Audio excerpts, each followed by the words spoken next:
the 2 weeks he played me, he sure Yeah, would Hey, spread hey, it, now. and then he'd beat me. Hey, friendly fire. That's uh, friendly fire. All right, let's do it. Let's get started. All right. So, let me think. are we live? We're live. All right, everybody, welcome in to the inaugural episode of the Take On Me podcast. My name is Caleb Pittman, and above me, we have two bright young gentlemen. We've got Cameron Phillips in the top left. We've got Evan Mahaffey in the top right. So, we're going to talk sports. We're going to have fun with it. All types of sports. We're going to talk fantasy football tonight. We're going to talk sports gambling sometimes. We're just going to have some fun with sports. Just some dudes being dudes and hanging out. So, let's get into it. So, what do y'all think, boys? Are y'all excited? I'm thrilled. I'm actually Yeah. so pumped Enjoyed. up. I'm so This is pumped. this is about as good as it gets. Just some guys sitting around talking sports. There's just no doubt. All right. So, in terms of fantasy football, I wouldn't call ourselves fantasy football experts, but I would call us Speak for fantasy yourself. football veterans. We've been around the horn a time or two. That's for sure. Oh yeah. I've collected a few last place finishes, maybe some fourth places. I make it to the playoffs and then just fail miserably. So not You know, experts, but we are veterans. I mean, before we get into it, are y'all Yahoo or ESPN, Fantasy, or other? What are your I thoughts? think I prefer Yahoo. yeah, I prefer Yahoo. I'm definitely a Yahoo guy. There's no greater feeling than getting that notification that says touchdown exclamation point. Yeah. hmm I've heard It's Sleeper's very good also. I've never used it. hmm, Good. I don't know. I'm a big Yahoo guy. yeah, But definitely Yahoo.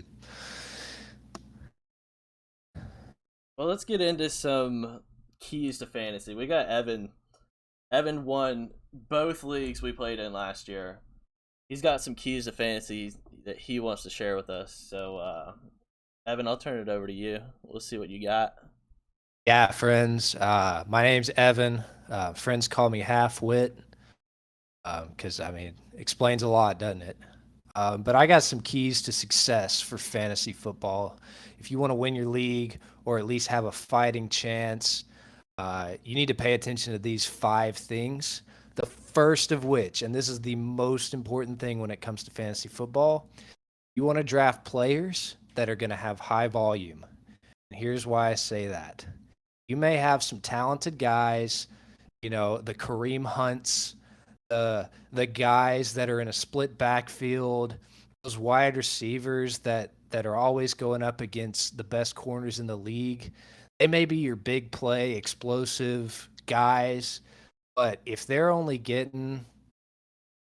a running back 10, 12 touches a game or a receiver, 5 targets or 5 catches, they may get some yards, but that is not consistent production. What you want to look for are the running backs that are going to get you 15 to 20 touches a game, receivers that are going to get double-digit targets a game, quarterbacks that are going to throw the ball 40, 50 times a game, or those dual threat quarterbacks, the Patrick Mahomeses, that are just going to have the ball in their hands every single play, making stuff happen.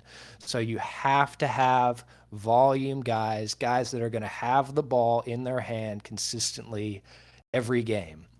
So that's where you're going to get consistent production, and that's how you're going to win games throughout the season. Second key to success. And I think this is a strategy that I have picked up that's worked for me. You have to have a strong RB1. Mm. Those flashy wide receivers out there, they're awesome. They're really talented. There's a million wide receivers on that board, but only a limited number of running backs. So you have to go out there in either first or second round and get you a strong running back. I sometimes draft RB first and second round, and that still sets me up to get some strong wide receivers later on. But you have to go running back early because those guys are going to run out. A lot of teams have multiple wide receivers that have good production, but most of the time teams are running through one running back, and those guys are hard to get. So RB1 early. Number 3, quarterback no earlier than round 7. All right. Quarterback production, I don't think is very variable throughout the season. I mean, from most starting quarterbacks, you can reasonably expect 18 to 25 points. And, unless you're Patrick Mahomes or Josh Allen, those guys that are scoring 5 touchdowns a game, quarterback's going to have pretty consistent production. So there's no reason to go out there and jump the gun on a Patrick Mahomes in the 3rd or 4th round, because that's a pick that you should be using to get a skill player, the ones that are much harder to find, the guys where the talent is much narrower, much smaller of a bucket. The quarterbacks, there's plenty of them to go around, even in a 12-man league. I mean, you can think of 12 to 15 decent quarterbacks that you'd be okay with having on your team. I'd say 7th round at the earliest is when you should be looking for quarterback. Key to success, number 4, you're going to always want to draft your defense and kicker in the last 2 rounds. This is a non-negotiable, guys. There's no reason you should be taking Justin Tucker in the 6th round just because he can make a 65-yarder. I'm talking to you, Pity. There's Hey, that no wasn't reason me. for it. That wasn't There's me. no Robert reason for Robert it. took him before I could.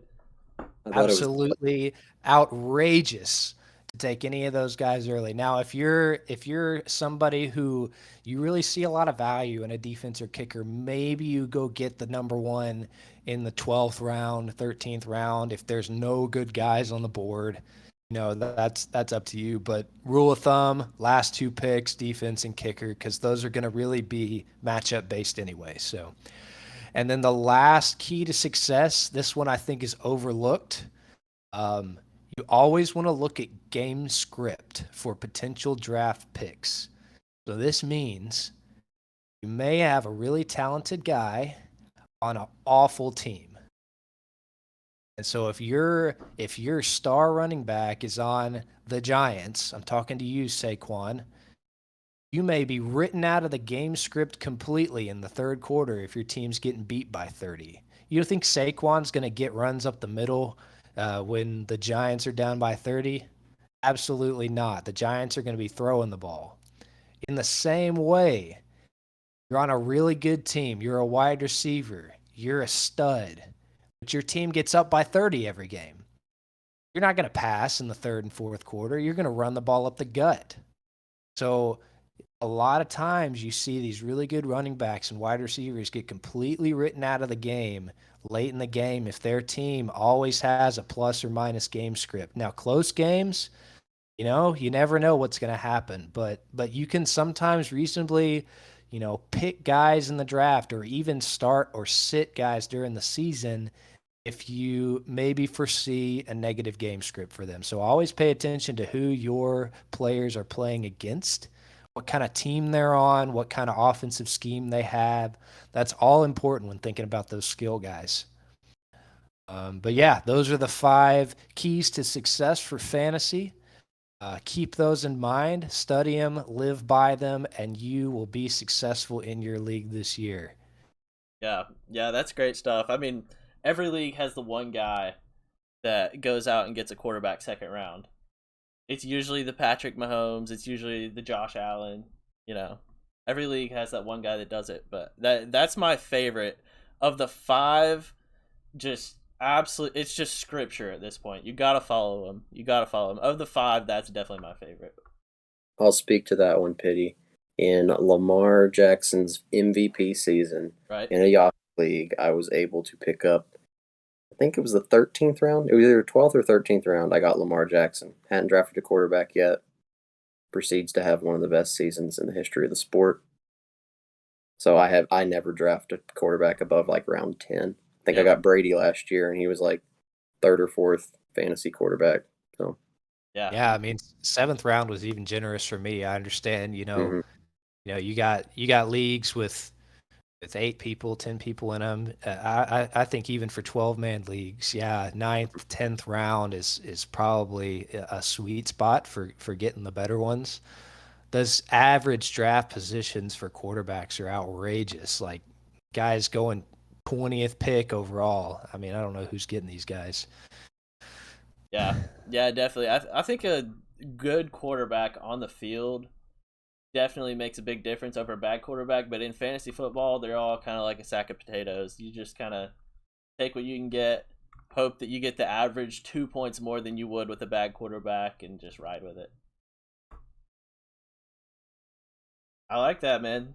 That's pretty good analysis. All right. These are well seasoned, well researched keys to success. These are when I've done the best, and like you said, I won both my leagues last year, so You got to treat maybe them like scripture, guys. You maybe it got to. worked. Maybe it worked. You've heard of the 10 Commandments? Those are the 5 commandments of fantasy football. Five. Count them, 5 commandments. Put them in a frame and hang them in your living room. Yep. Live, laugh, love of fantasy football. That couldn't have said it better. What do you think about that, C Phil? Just go get it, TJ Maxx or Ross, and Yeah. put it up on canvas. We're gonna be sending you an email, Pity, yeah, saying yeah, how can yeah. we partner. Uh-huh. You guys are crazy. Alright. Alright, so we've kind of prepared some top 5 players that we would draft for each notable position. So, for example, I have running backs, I have quarterbacks, I have wide receivers, and I have tight ends. I know Halfwit has a little bit more than me, but as he should, he is the fantasy football expert on the panel. So, What do you we'll, think, guys? You think we go each one of us say our number one overall for the position, and then each one of us say our number two, and each yeah, one of us say our number three? yeah. I like that. Let's start You us want to off. go through the Start us poll? off, Evan. Start us off with running back. All right. I know this is just going to be an outrageous hot take. We're starting with running backs here. Number one overall guy, Jonathan Taylor. No questions, nothing to be said. The guy is a beast. He was a beast in college. He's the entire offense for the Colts. I know they added Matt Ryan.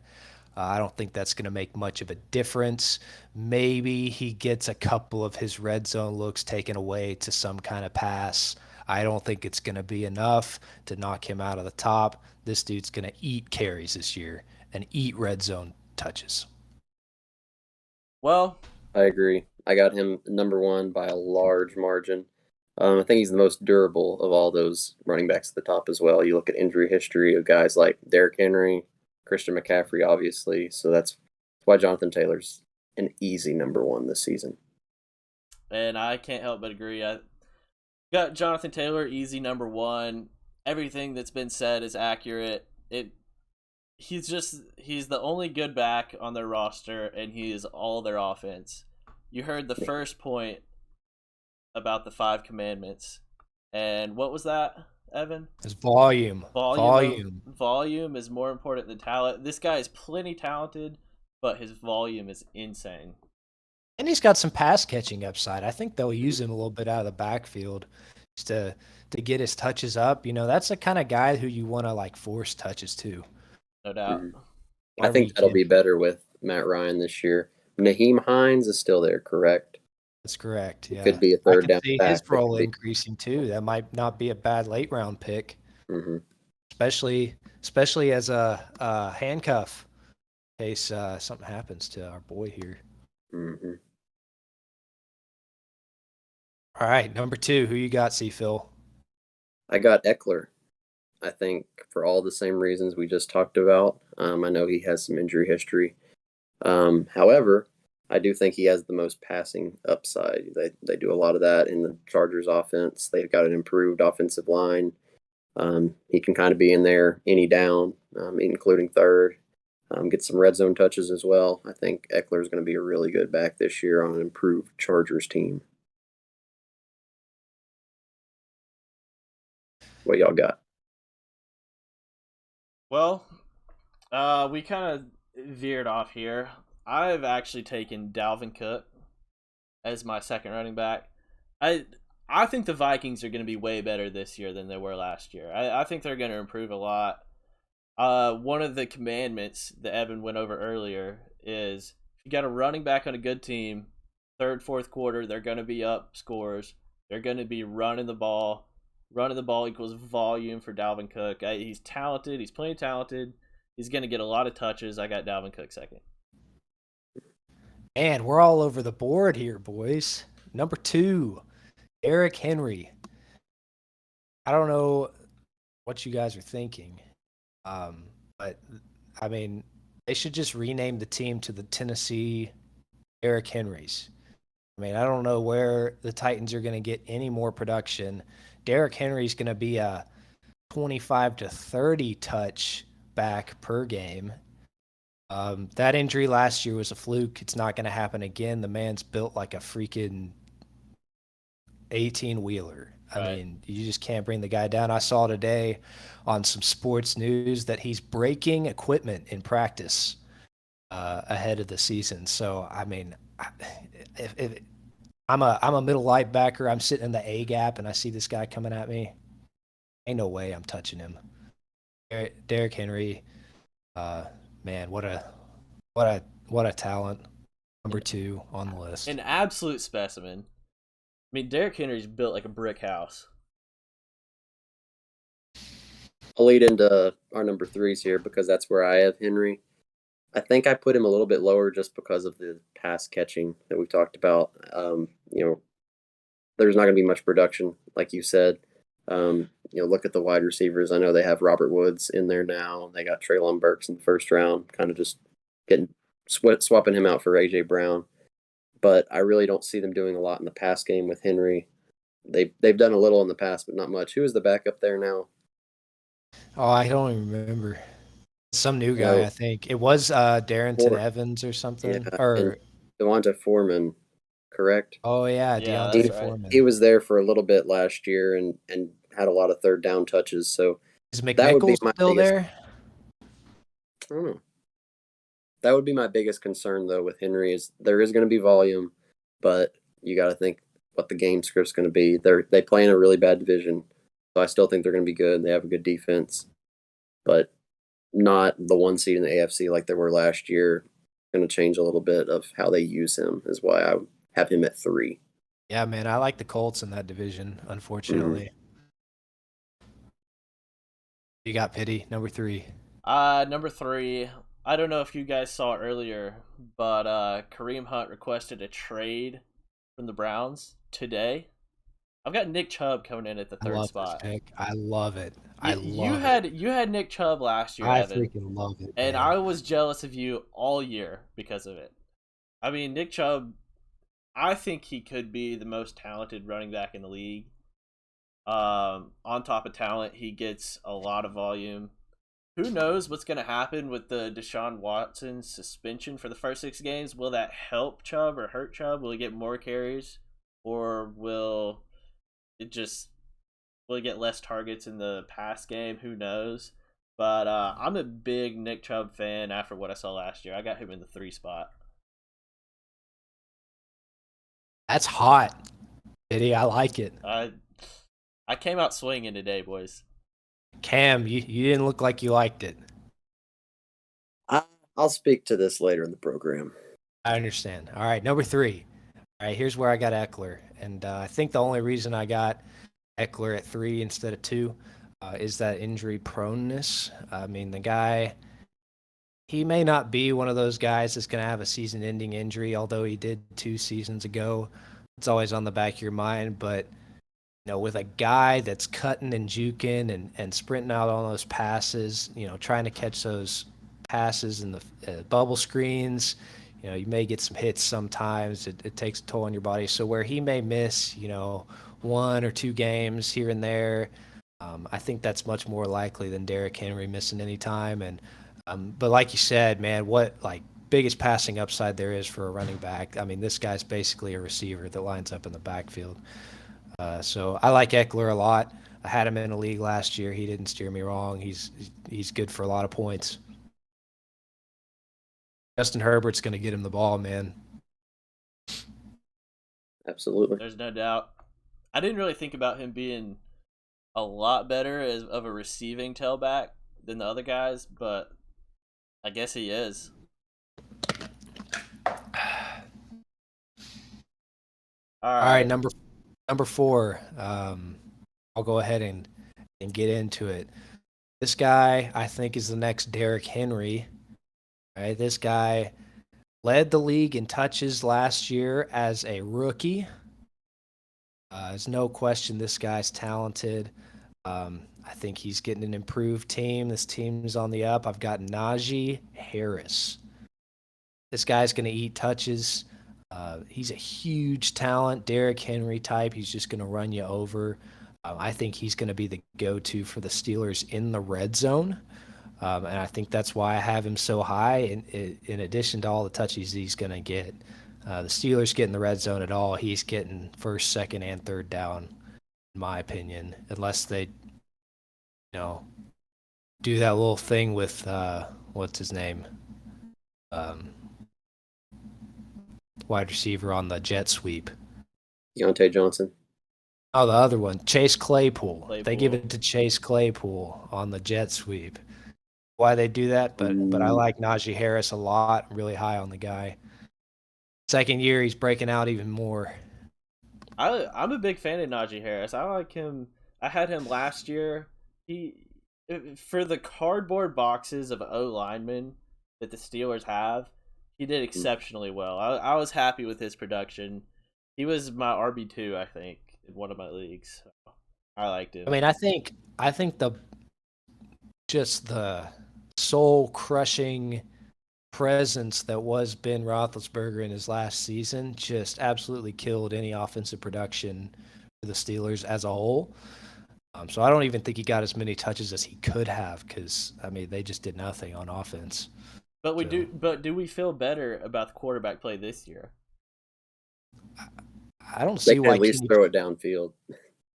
I mean, Kenny Pickett torched the Vols when I watched him play last year. I don't think the kid's bad. I think he'll win the starting job and probably be a pretty good quarterback. All right, I hear you. I All don't right, think I don't think their answers are with Trubisky for sure. I would agree with that 100%.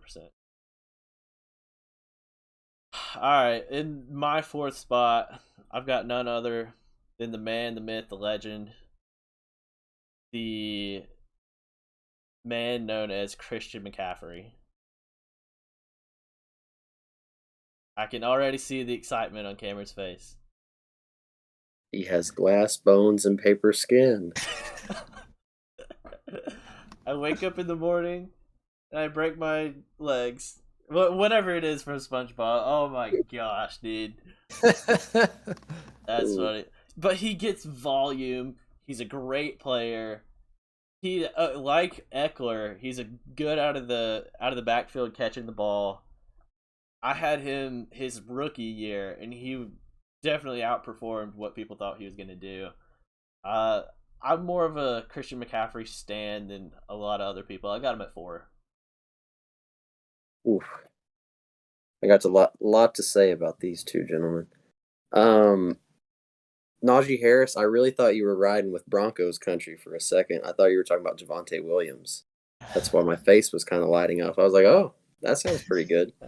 Um, but yeah, Najee Harris, I think he's going to have a lot more volume this year. Like Pitty said, it is really really bad offensive line that he's playing behind, but the improved quarterback play should help his situation in that way. Christian McCaffrey, however, that man is not going to do well this year. I I don't know if he's going to get hurt or not. I don't see them getting him the ball a lot. What is it? Who's going to be the quarterback? I guess is it going to be Baker for sure? Baker Mayfield. So okay, Yeah, I no, that's a good point. I mean I don't know. Baker He's resurgence, turned into baby. David Johnson. Y'all remember David Johnson from like Of course, 2015? oh Yeah. I mean, it was yes. just like he was always towards the top, but he would kill himself every single year. He would tear his ACL. He would have some kind of other knee injuries. Like his career was pretty much over. You know, after it got started, like 5 years in, it felt like. So that's what we see a lot with running backs. I know Saquon's kind of in that same realm. So I do agree, Pitty. Christian McCaffrey, rookie year, first 3 or 4 years in the league. like easily a top 3 pick, but I can't do it. I had him the year he tore his ACL in like week 2 or 3 or whatever. I can't go back to it. I had So, Saquon that year too. That was yeah, just exactly. 1 year. I do Yeah. have in my fourth spot. I do have Dalvin Cook. Me and Pitty have been riding the Vikings wave. I think I've convinced him and Colin Cowherd that Vikings are going to win the NFC North. Like I'm we know officially this. on this train. I'm We officially we on. I'm on we know board. this. They're going to the Super Bowl. I'm on it. Yeah. So I see that happening. I think they have an improved offense. They have an offensive coach now. Dalvin Cook is going to be getting the ball a lot of times on third downs too. Alexander Madison's a good, safety pick to have in later rounds, but I think Dalvin Cook gets a lot of volume in both the run game and the pass game there. So I'm going with Dalvin Cook at number 4. Um, so yeah, what do y'all think of that? I like it. I had him Yeah. higher, but I'm glad he's in the top 5. Yeah, Oh, definitely. I like the Vikings a lot. I think they'll Mhm. win that division.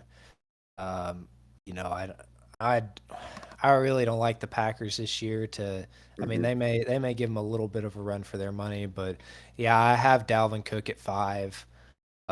Was a toss up there between putting Dalvin Cook and CMC. Both have a lot of injury history. And I think you made a good point, Cameron. I can see the Panthers really dialing back CMC's workload this year to where he's, in a complete timeshare with a guy like Chuba Hubbard, or maybe you bring in McCaffrey third down as a change of pace guy, or get him in there for the first quarter and then let Chuba run it into the halftime. I don't know, but they got to do something to preserve this guy because he's too big of a talent to squander like that and just go out there and and kill him. Mhm. Um, he's so talented. I would have loved to put him in this top 5. I think he'll be a first round pick. If anything, on an auto draft.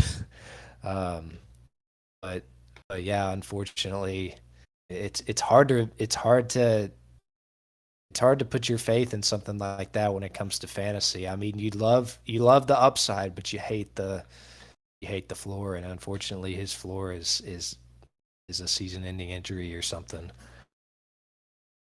But yeah, I like Dalvin Cook a lot. I think he's really talented, big guy, pass catching upside. If he can stay healthy, man, he would just absolutely run rampant in that division and could be a league winner, if he's healthy at the end of the season.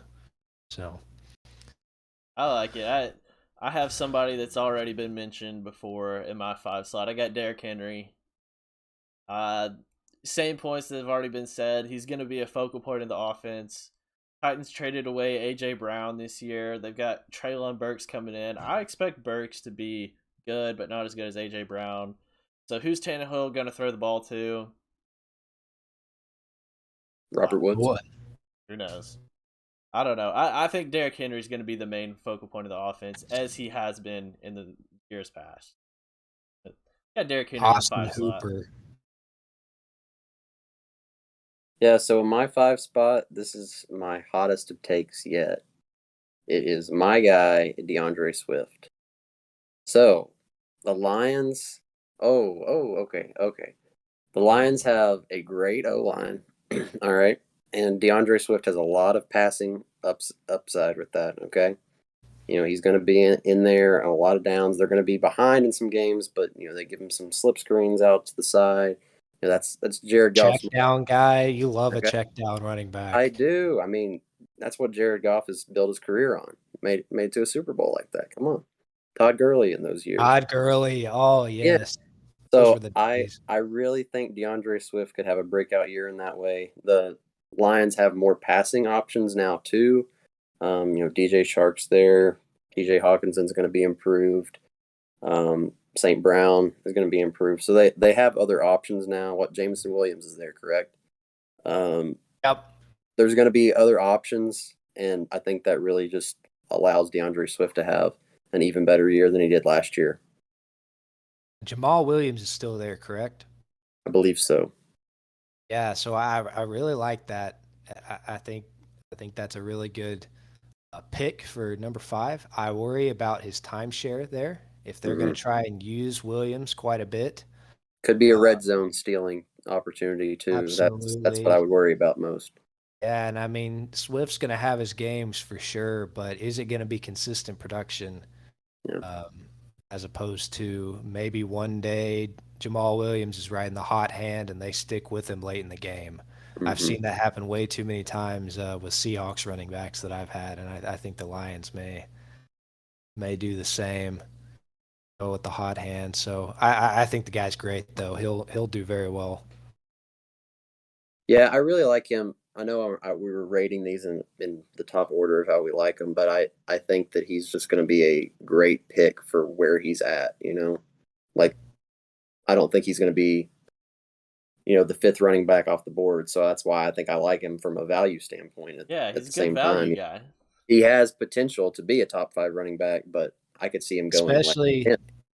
Yeah, well, or even especially if you get him in the second round. I mean, he could very Hmm. easily with those wide receivers that are up there, could very easily fall to the second round, and Yeah, you could end up with like late second two round. fantastic guys in your first two picks Hmm. if Swift ends up falling to the second round. Yeah.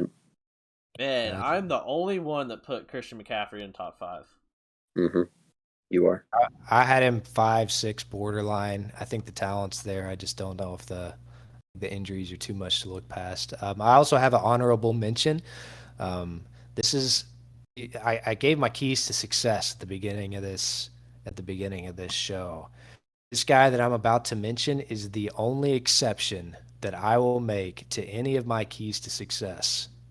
And I'll explain why. My honorable mention for the top 5 is Nick Chubb. And Nick Chubb may experience a significant timeshare with a guy like Kareem Hunt. That's understandable. Kareem Hunt's very talented. However, however, with as awful as the Browns passing game has been and how awful it's going to continue to be now that Deshaun Watson is suspended for 6 weeks, likely more, the entire Browns offense is going to be run through Nick Chubb and Kareem Hunt. And even like Pitty said earlier, if Kareem Hunt for some reason holds out or gets traded, it's the Chubb show, man. And then that exception rule, the Chubb rule, goes away. Now he's your main guy. Um, I think Chubb is going to get 20 to 25 touches. Guys can't tackle him. He's a big play threat. I love when I see Nick Chubb running for 60, 70-yard touchdowns. It happens quite a bit. Um, so I couldn't put him in my top 5 just for volume purposes, but I really like the guy. I'd draft him again. Um, he's your late first round, early second round, uh, big time player. Yeah, Nick Chubb's one of my favorites. There's just no doubt. The amount of times I saw him last year on your fantasy team run for a 50-yard touchdown, or just big play after big play. He's not the most consistent, but man, those big chunk plays make a lot of difference with running backs. All right, we'll move on. I'll start us off with quarterbacks. Everybody, just stick to your seat. This is gonna shock people. I've got Mahomes at 1. I mean, what do you want me to say about him? The guy has been consistently remarkable for years now. Um, he lost Tyreek Hill this year. It will impact him, but he got Juju Smith-Schuster. Andy Reid is an absolute just offensive play calling genius. Anybody's going to work in that offense. Mahomes has done it consistently for years now. Mahomes has to be the clear one here. Cameron, do you want to tell him who the real clear one is? Go ahead. Go ahead and tell him. I hope it's Josh Allen. Yeah. It's Josh Allen. Yeah, It's exactly. 100% Josh Allen. It is. Josh Tell him Allen why. has done it for a Tell him why. year. Mahomes has Oh, done it for like 4 now. Tell him Consistent why, production. Cameron.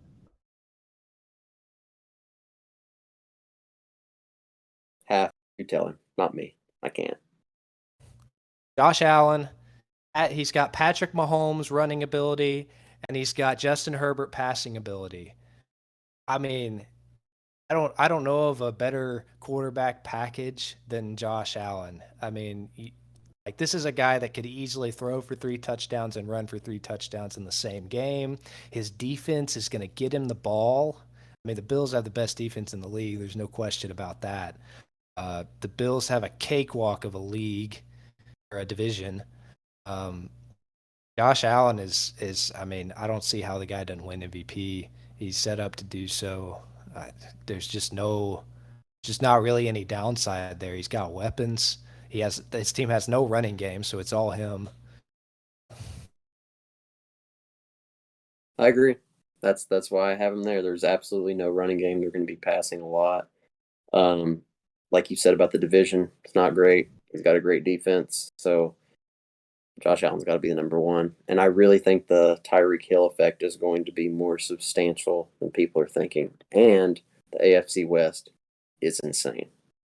So It I is, but it's agree. insane on offense. I this is see what true. you're It's saying. gonna be I think shootouts. with Tyreek Hill gone, Juju Smith-Schuster, he's a talented guy. I'm actually going to talk about him a little bit later. Um, but I think defenses are going to start looking more towards the inside at Travis Kelsey. It's going to impact him a lot. Um, it's not going to really impact Kelsey a lot. He's going to still get a lot of targets, but Mahomes is going to have less places to go with the ball. Doesn't have a real good supporting cast at running back, so I'm worried about the guy. He kind of showed some lapses and maybe some hiccups last season. Had a lot of interceptions, so I have him at number two nonetheless. So I think he's still going to be solid. I'm just worried, and I definitely can't put him above Josh Allen. Well, All I'll right, tell so you about my number two, Justin Herbert, as we know. Yeah, Justin Herbert. Same stuff we talked about with Austin Eckler earlier. I think that's an improved Chargers offense. They got so many weapons. Um, they have really risky play calling a lot of times. Going to go for it on a lot of fourth downs. Didn't pan out great last year, but I really think he's just going to be throwing it a lot. I mean, you talked about volume. He's a guy that could definitely throw over 40 times in a game. And Pitty mentioned it about shootouts in the AFC West. It could happen for sure. I think Justin Herbert has tons of potential to be a great, great fantasy quarterback this year. I like it. But my number two, I got Josh Allen. We've all got the same number twos except C Phil. He put in Justin Herbert. He fell in love with the rookie numbers, and I don't know. Nevertheless, I What? got Justin Herbert at three. So same reasons you said. I think those are probably the clear cut top three quarterbacks. We'll see what Halfwit says, but I got Herbert at three. I think the guy's got to. I mean, he's still got a step forward to take as far as maturity in the league. I think he takes that step this year. The Chargers defense is also much improved, which should get him the ball a little bit more and allow him to play with some positive game scripts, allow him to make some better decisions where he's not feeling like he's playing from behind. I mean, he's a young guy. He's got a big career ahead of him. I think he takes a step forward this year. I could easily see in him if the Chargers are real contenders, him potentially an MVP candidate. Yeah, I got Mahomes at three, so we definitely have all the top three for all the same reasons.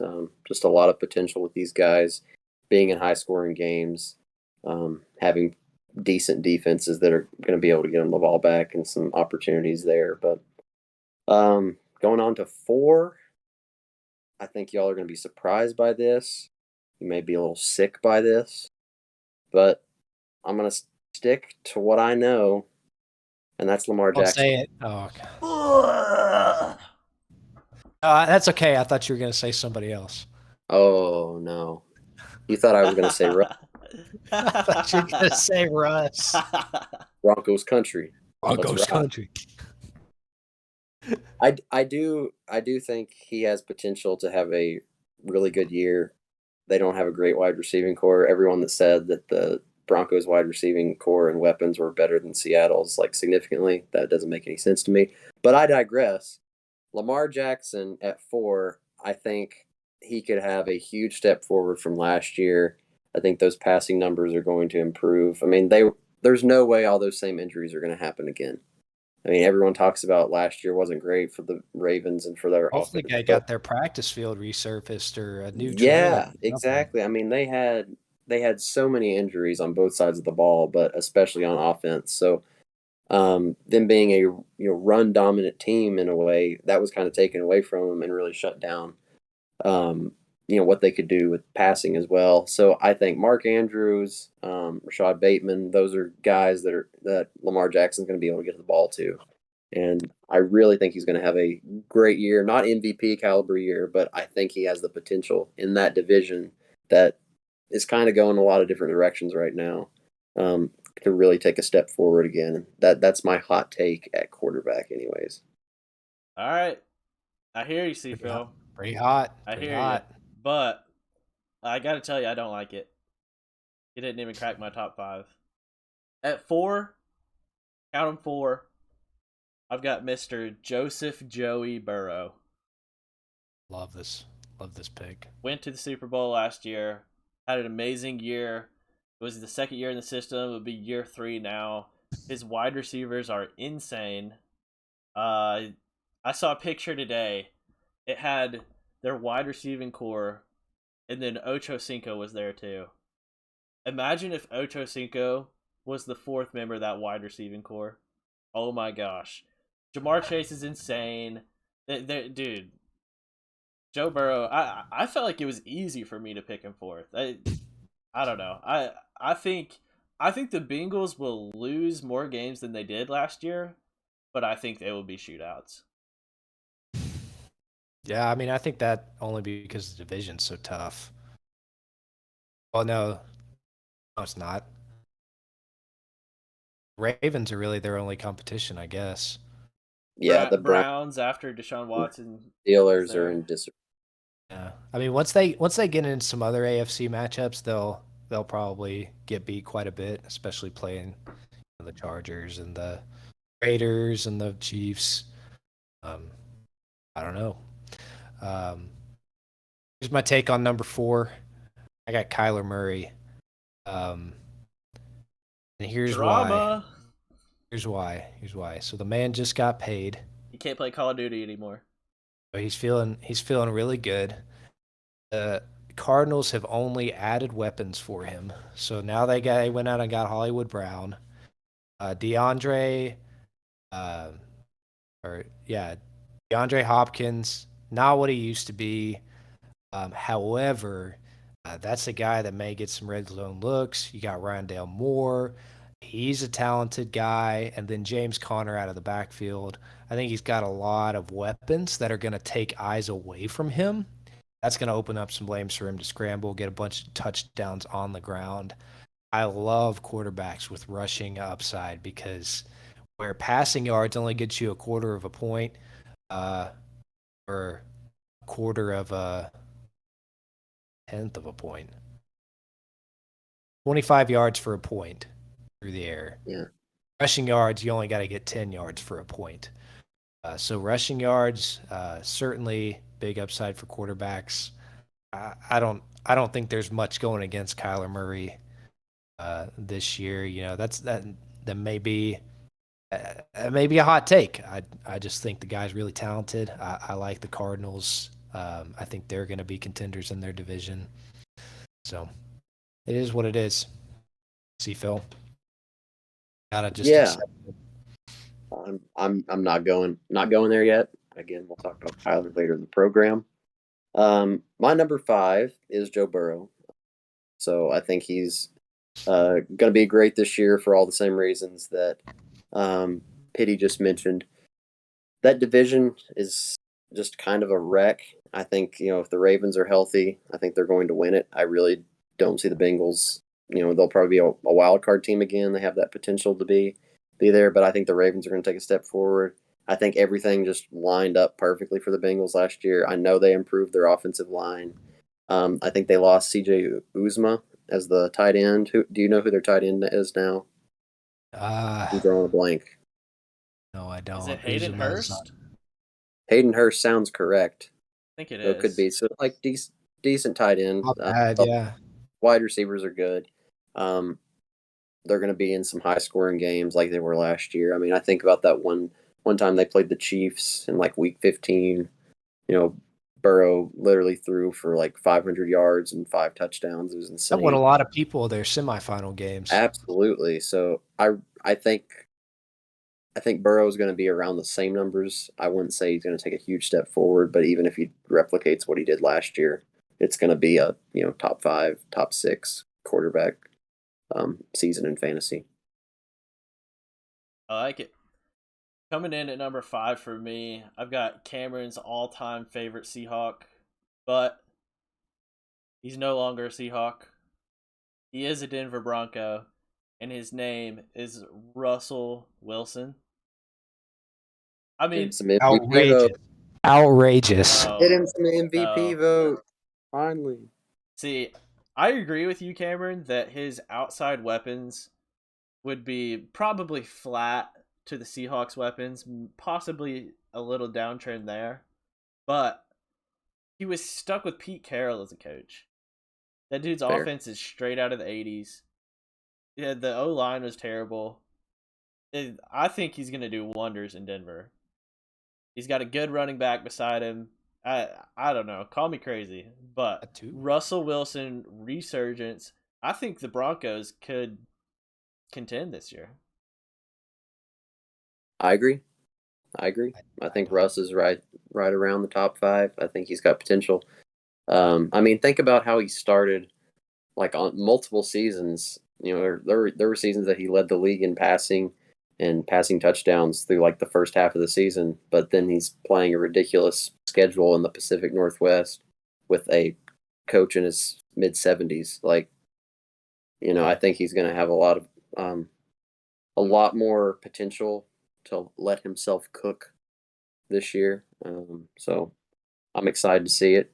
Sad to see it, but it'll be good for him. Yeah, I don't agree at all. The thing I worry about with Russ is he's getting a little bit older. I worry about his mobility to where he was a guy who could keep plays alive, you know, 3, 4 years ago. I don't see that as much anymore. The He's got a better making offensive line there. the ability to make plays out of nothing that you see from guys like Mahomes and Kyler Murray and Lamar And Jackson. Russell I think Russ Wilson. used to have that. I don't know if he's got that anymore. I still think he's a really solid quarterback. I don't know if it's going to be enough to take the Broncos over the edge this year. I think they got to make some strides, certainly on defense. Um, but who knows? Could be an 8-win season for Russ. Maybe he gets the ball rolling in Denver and they get back somewhere. But my number 5 is Lamar. You know, Ugh. Ravens are going to be pretty good this year. Cameron already explained that pretty well. So I'll leave it at that. But I do want to hit my honorable mentions. Joe Burrow, obviously. I mean, you'd be lucky to have the guy. He's a high volume, 40 to 50 passes a game kind of guy. Joe Mixon's going to take a little bit of that production from him. But I think the talent's there. I think he's well recovered from that injury. Got a good offensive line. I like him a lot. And then my other honorable mention, this guy was a key to my team last year, and I'll talk about this guy strictly from a fantasy football perspective only, because this certainly does not have anything to do with this players and this team's actual capabilities. But I really like Jalen Hurts as a fantasy quarterback, um, because last year the guy was their whole offense. They had no receivers. Dallas Goddard was eating passes from him all game, and then, you know, as mediocre as Jalen Hurts is at leading an actual football team in real life, he is a fantasy football gem when it comes to rushing yards, rushing touchdowns, and then those surprises where he does end up getting some passing touchdowns. I think this guy Another one of those guys who could be a league winner down the stretch, especially now that he's got a couple more weapons to throw to. I see him taking a step forward in his passing game because I think there's a lot on the line for him. Because if he doesn't take a step forward, I think the Eagles are going to have to start looking to some other options, and Jalen Hurts may go back to being a backup. So I think he's got a lot to play for. I think he's got a lot of heart. He'll get you a lot of fantasy points at quarterback. I like all that. He's also in a pretty bad division, which helps. Yeah, that division's terrible. Yeah. All right. I like it. I like it. Let's go to wide receiver. I'll start us off. My wide receiver one. This is a guy that put up some pretty eye-popping rookie numbers last year. His name is Jamar Chase. Went to LSU. He was a baller at LSU. Now he's a baller at the Bengals. What do y'all think? I figured we could all just go around and say who the number one pick was, and it would all be unanimous. I don't know why this was hard. Are you a Cup stan? Are you a Cup stan? He It's is. Cooper He Kupp. is. He had a great It's Cooper. season last year. It's Doesn't Cooper mean he's going to Kupp. have a great season this year. Yeah. What's changed for Cooper Kupp in his offense? There's Allen more Robinson, film on him. baby. Tell me Allen one thing that's Robinson. different. Allen Allen Robinson. Allen Robinson is the difference maker for He Cooper Kupp's is. production. He is. You asked what was different. Allen Robinson. I have you're probably going to be more sick with my number one if that's the case, because I have Justin Jefferson. It's better than Jamar Chase. I think Ow. Justin Jefferson. We talked about Dalvin Cook earlier, but I think Justin Jefferson really has the potential to rack up a ton of yards. And then we got to think about PPR leagues and non PPR in that way. But he gets a lot of receptions, a lot of targets. I really think he's going to be a red zone threat. Also, I know they have Adam Thielen, but they don't have great tight ends. They got Irv Smith Jr. I really think Justin Jefferson is the guy. I think he's going to be wide receiver one this year. I do have Jamar I Chase like second. that pick. I do have Jamar Chase second, so I will tell you all that. Count them too. Outrageous. Cooper Kupp, no question about it. I mean, you think about a guy who is the epitome of a textbook wide receiver. I mean, you listen to the guy talk about football. It's just outrageous what this guy knows, how he can just slip That's into good. the right Good. spots in the defense, set records last year for targets, receptions, touchdowns. Should have broke the record. That was a crime against him that the Rams didn't make that happen. I don't see any reason why this guy falls off this year. I mean, Robert Woods was around for a pretty significant amount of time at the beginning of the season. Didn't affect him at all. Rams went out and got OBJ late in the season. Didn't affect Cup at all. And then you had a guy like Allen Robinson who's talented. And mind you, Van Jefferson is gone. The dude's hurt. He's not playing. I, I I will tell you this. I think a healthy Cam Akers and an improved. I think they've improved defense even more than it already was, and they are going to be in a division that is not as good as it has been in the past few years. The Seahawks are going to win like 2 games. I don't think the Cardinals are going to be great. 49ers don't know what they're doing with the quarterback situation there with Trey Lance. I really think it's going to be a more run heavy team. That's what McVay likes. It's what got him to these Super Bowls. I just I think still Cam don't Akers. think that. I don't know if that takes away from the connection that Matt Stafford and Cooper Kupp have. I think like if we're going from like a team perspective, like actually going out there and winning games, maybe you can see the analysts talking about, oh yeah, the Rams run game is really stout this year. Like Cooper Kupp's still a 10 target a game guy. Like they're like Like it's so hard to cover a really talented slot receiver. He's just going to find the spots, and Matt Stafford is going to get him the ball. Um, yeah, Justin Jefferson's talented. I've got him at number two. No, I don't. No, I don't. I'll get to that later. Um, I just don't see Cooper Cup taking a step back. I think he's picking up where he left off. Evan, a confirmed Cooper Cup stan.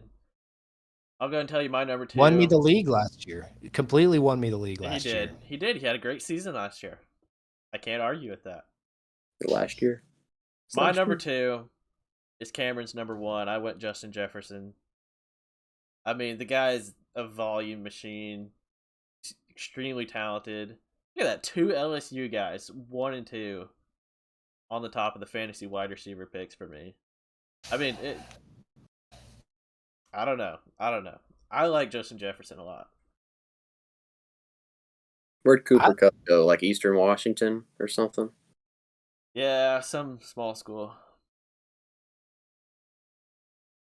Um, yeah, I got Chase. We have the same top two, just flipped them pity. Yep. That too, so I think that's good. What was your number two half? I just got some different ways of thinking about wide receivers. My number two, and I just don't understand why nobody's talking about this guy anymore. Just because he switched teams. I Oh, mean, it's oh yeah, outrageous to think that this guy is he's is my going to top do five. anything less than what he's always done. He's still got a really capable quarterback and a really good team. I got Devontae Adams. I Mm-hmm. mean, that's most talented wide receiver in the league. I think, an argument can be made for, Justin Jefferson from a pure talent standpoint. Like, like the same way that Aaron Rodgers just like got him the ball, like forced him the ball. I think the Raiders are going to do that too. They have no like Josh Jacobs at running back. No, the Raiders are going to be throwing the ball, and it's going to be to Adams. Um, Hunter yeah, Renfro. Ever heard of him? I have. Went to Clemson for about 20 years. Um, I'll talk about Devontae Adams in a little bit. Yeah, Who you got number three, C Phil? I got Diggs. I think since we all have Josh Allen, at QB1, slinging the ball all over the place that's easy his number one target. I mean, And Dawson. if y'all want to slide Cooper Cup to me in the second round, I'll be happy to take him I there. might do it. Just go Uh, ahead. Dawson Knox is going to take away some red zone TDs. I know he did that last year, but if we look at targets, Stephon Diggs gets a ton of targets. I know that's what. Gonna Um, get more this year. mhm.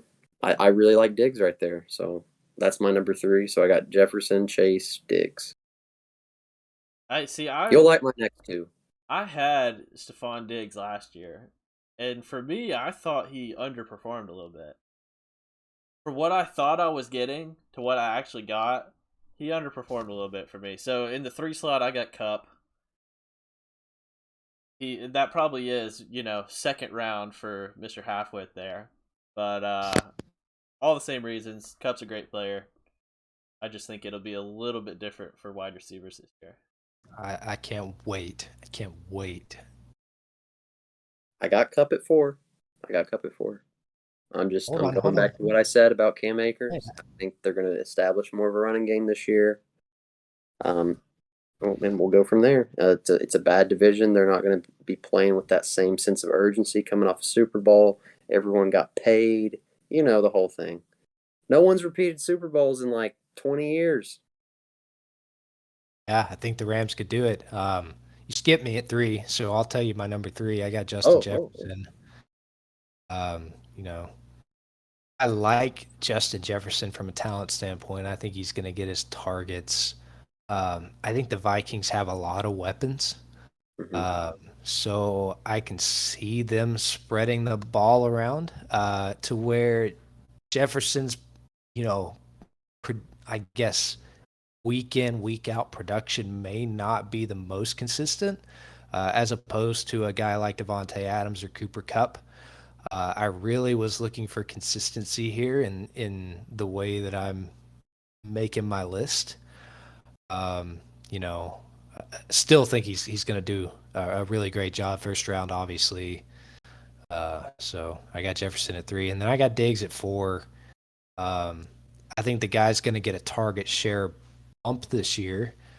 Because I think Josh Allen really wants to get him the ball. I've heard a lot of commentary from those two guys. They have a really strong connection.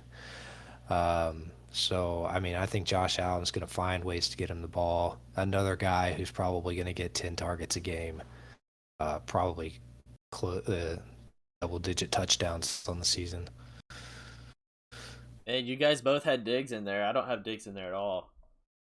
My number 4, taking the guy in Dallas, CD Lamb, former Sooner.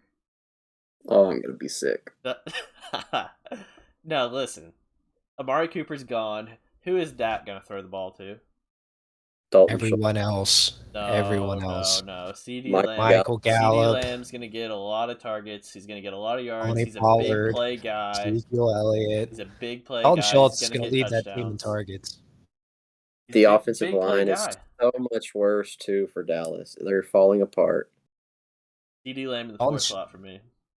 Dalton Schultz is going to lead that team in targets. You can write that down. He will. CD's going to get some volume, boys. I'm telling you. That's great. That's great for him. He's not even sniffing my top 5. I almost put him as a don't draft. I didn't, but Sleeping on I don't. CD. I don't like CD at all. See, And this I man don't think sits in CD. Dallas. This man lays his head in the big D, and he doesn't even want CD. I don't think CD is a top 5 wide receiver, but in fantasy, I do. I just worry about CD's ability to Be the get number by one. Be the or guy. get open when he's lined up against a capable corner. Exactly. Because now that CD is the number one guy in Dallas, he's going to see some Hmm. tougher matchups. And Yeah. I didn't really see him taking a big step last year on the number 2 corners to Hmm. really get open consistently to where, Dak was getting him the ball a lot. Now, he had his games, that's for sure. He's a really talented guy. I just don't trust his ability to get open to where I think Hmm. Dak's going to have to go to his second and third reads, and that's going to be Dalton Schultz, and that's going to be Michael Gallup. Call it a sleeper pick for me. We will. So we're going to our 5th pick, right? Yep. That's right. I got Devontae Adams there. So I think um, for everything that you just said half about him, he's still going to be one of the top guys in the league, despite changing teams. Raiders could be the 4th best team in that league and still make the playoffs. I mean, we've never seen that, but like I could totally see everyone in that division, making the playoffs in some capacity, being the 3 wild card teams and the division winner. Um, so I think they're going to be in a lot of close games, high scoring games. I worry mainly about getting Devontae Adams the ball just because the offensive line play is significantly worse than what he was used to in Green Bay. He's a great route runner, probably the best route runner in the league. But some of those different cuts and everything that he runs are going to be a little bit different now. When Derek Carr has less time to throw the ball than what Aaron Rodgers was used to. Still think he's going to have a great year. Still think he's the best target on that team by far. Of Renfro, Brian Edwards is there, correct? Darren Waller. Waller's a great tight end, obviously as well, but I think he's still going to be a great pickup in fantasy for you. Yeah, I mean, I'd love to have pick number 11 or 12 and get, you know, Chubb in the Hmm. first round, Devontae Adams in the second. I mean, I'd be thrilled with that. Hmm. I think he's going to fall down there, unfortunately. I don't understand why. Um, but yeah. Where was Cooper Cup in your list, Cameron? I had him at 4. Okay. So I had Jefferson, Chase, Diggs, Cup, Adams. Yeah. I got Chase at 5. I like the Bengals offense a lot. I think Chase is very talented. The only reason I have him so low, um, he had his breakout season as a rookie, and in Hmm. year 2 is when you see a lot of those guys make a giant leap. And I think he might have broken out too early to where a lot of teams are going to have film on him now. Hmm. He's still going to get his big plays, but I just think he was such a big talent. Um, he was able to exploit defenses that didn't really know much about him. And he certainly took a big step from preseason, where he was dropping passes and really having a hard time. I think he'll be a big resource for the Bengals. I think the Bengals have a lot of weapons, though, that they're going to try to go to. T. Higgins and Tyler Boyd are certainly going to chip away at his targets. I think it could be any one of those guys on any given week being the favorite receiver for Joe Burrow. So maybe a little bit more inconsistency for Chase, but when he does well, he's gonna do really well. Good pick. Preseason. We talking about practice? Man, I've got We are. Tyreek Hill coming in at 5. Oh, I'm gonna be sick. What's wrong with Oh, Tyreek Hill, Cameron? These are nothing is wrong with Tyreek Hill. I is He's pity a no great is half. player. He's a great player, man. I Uh, think he's a great player. what do you think? New system, Tua is quarterback. That's why you don't like him that much. No, I think there's going to be other options there. I know there were other options in Kansas City, but yeah, you had Patrick Mahomes and not Tua. That's the difference there. But like, I mean, they have a ton of running backs now in Miami that could and take away from stuff like that. What the coach there was the one that was with the 49ers. Lots of weird schemes, lots of run, lots of motion. So I mean, I think they could use Tyreek as more of that gadget guy that he's been used to. But I won't get into this. You tell me, why is he year 5? But the guy's just electric. Think about Tyreek Hill, Jalen Waddle in the same offense. Yeah. I would hate to be a cornerback against that. I would hate to be a safety against that. If I were safety going up against that, I would line up 30 yards off the ball. I mean, I just don't know how you guard that. I think Tyreek's. I remember last year in fantasy football, made a tweet about old reliable Tyreek Hill because I beat Devin and I had 40 points from Tyreek Hill. He's the only reason I beat him. 40 points. Remember Yeah. SpongeBob, old reliable? That's Tyreek He's Hill all for me. reliable. Okay. That's Tyreek Hill for me. I don't hate it.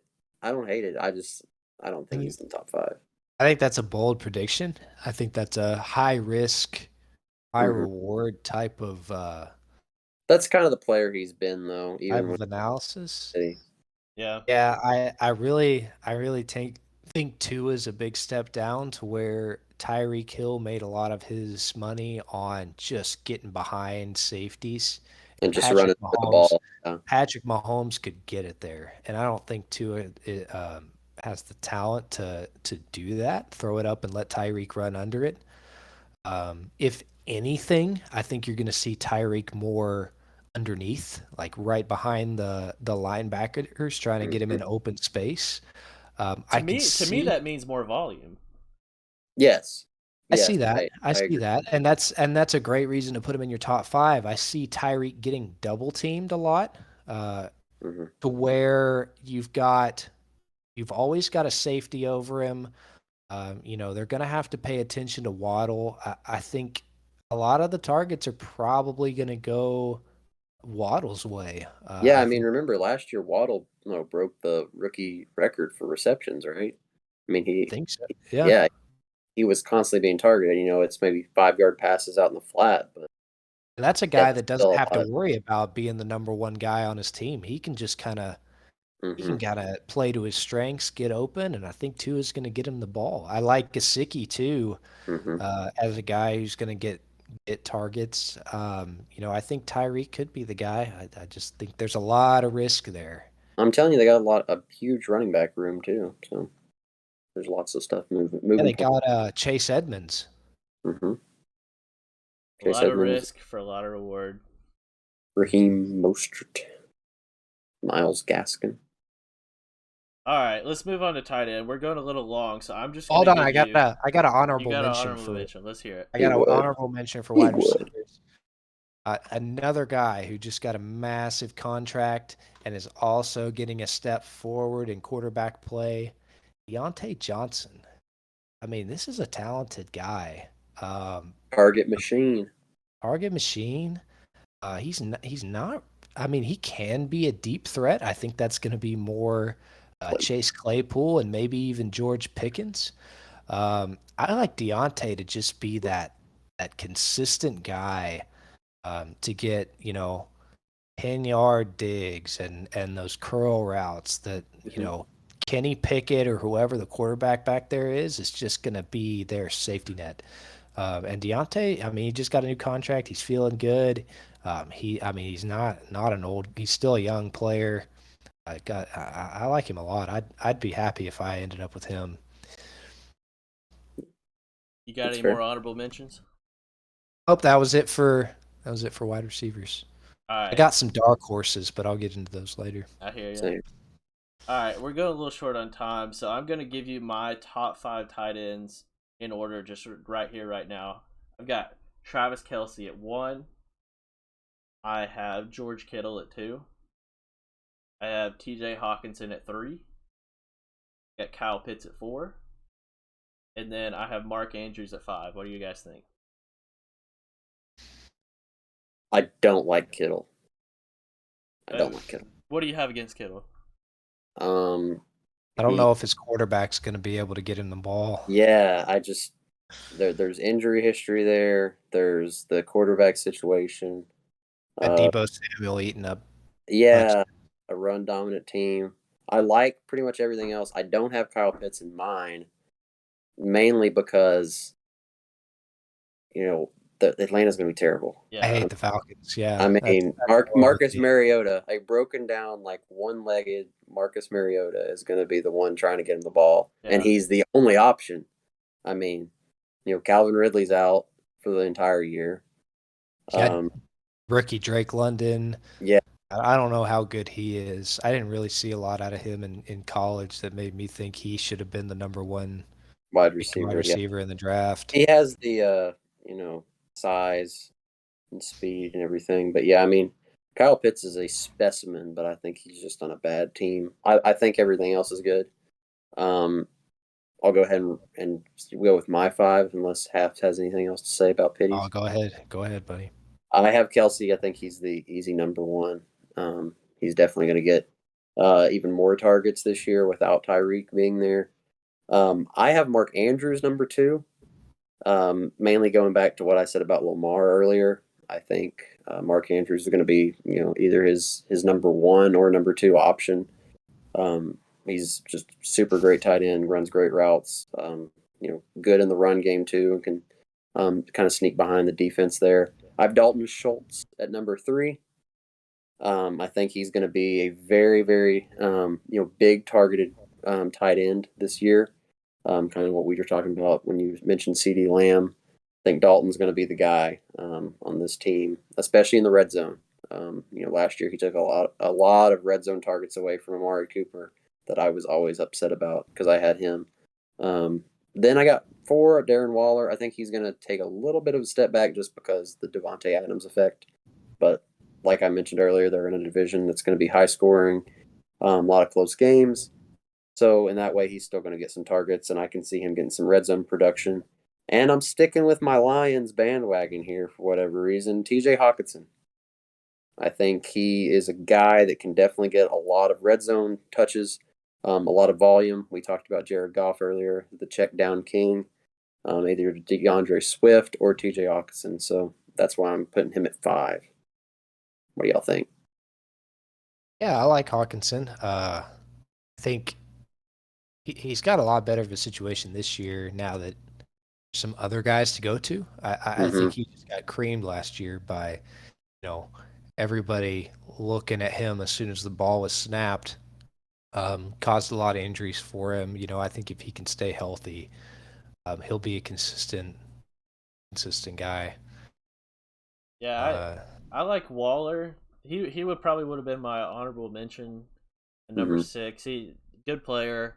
I could see probably a little bit of step back from last year, but still extremely talented. Gets a lot of targets. So I like Waller. The Schultz, the Schultz bandwagon, I just can't get on. I can't do it. Well, you didn't have him last year, so um, Sure. I mean, this I did have him, by the way, and this I mean For those asking. he was on a tear for a while. Mhm. He certainly had his ups and downs, He's but a red even zone in machine. yeah, red zone machine could potentially be a guy that's scoring every week. I think Hmm. Dak likes to look his way, even in an offense that had Amari Cooper and CeeDee Lamb and Pollard and Zeke in the backfield, Gallup, all those other guys.